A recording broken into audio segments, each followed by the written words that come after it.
Well, I've got a different take on the jobs they won't do thing. I want to let me run this past you because I've heard that said. I've heard it said ever since George W. Bush wanted a path for amnesty, and but the idea that Americans won't do these jobs.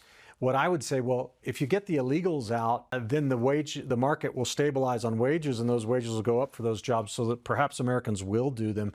But as long as you allow illegals to come in and who, out of necessity, and will work at level, wage rates much lower than Americans are accustomed to, then you can continue to say that. And I would throw onto that we're seeing wages grow now under Donald Trump, and I think a big part of it is because he's closed the southern border and there's not that cheap labor flow into the country anymore. What are your thoughts? And I could be totally wrong. I'm not an economist, but this is how I see it. No, I 100% agree with you on what you just said, and that is the solution. My question is more of looking towards human behavior.